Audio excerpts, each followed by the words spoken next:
একটি ছোট সিমটম আর গুগল আপনাকে বানিয়ে ফেলবে বড় রোগী। কিন্তু আসল সত্যটা কি?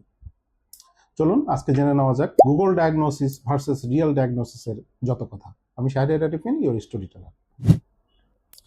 ধরুন রাত 2টা, রাশেদ কাজ করতে করতে হালকা মাথা ব্যথা অনুভব করলো। সে ভাবলো এটা কেন হচ্ছে।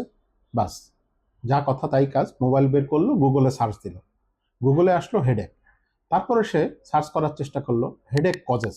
বাস, স্ক্রিনে একের পর এক result, brain tumour, stroke, neurological disorder. রাশেদের তো মুখ শুকিয়ে গেল। সে আরও সার্চ করতে লাগলো। ব্রেন টিউমার সিমটমস, কিছু কিছু লক্ষণ তার সাথে মিলেও গেল। এবার সে ইউটিউব ভিডিও দেখে, ব্লগ পড়লো, নিজেই নিজের ডায়াগনোসিস করে ফেললো। তারপরে সে ভাবা শুরু করলো আমার মনে হয় সিরিয়াস কিছু হয়েছে। ভয় বাড়লো, ঘুম চলে গেল, অ্যাংজাইটি শুরু হলো।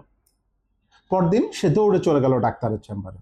ডাক্তার সব শুনে কিছু প্রশ্ন করে হালকা পরীক্ষা করে বললেন, রিল্যাক্স, এটা একটা সামান্য টেনশন হেডেক। কারণ আপনি হয়তো কম ঘুমান, বেশি স্ক্রিন টাইম দেখেন এবং স্ট্রেসে আছেন। আর সে তো অবাক। গত রাতে সে নিজেকে সিরিয়াস রোগী ভাবা শুরু করেছিল, আর এখন একটা সাধারণ সমস্যা। সো গুগল তাকে ভয় পাইয়েছিল, কিন্তু ডাক্তার তাকে বুঝিয়েছিল। সো গুগল আপনাকে ইনফরমেশন দেয় কিন্তু ডায়াগনোসিস দেয় না। তাই নিজেকে গুগল দিয়ে ডায়াগনোসিস করবেন না। সিমটম থাকলে সঠিক সময়ে সঠিক ডাক্তারের কাছে যান, কারণ ভয় না, সঠিক সিদ্ধান্তই কেবল জীবন বাঁচায়। ধন্যবাদ।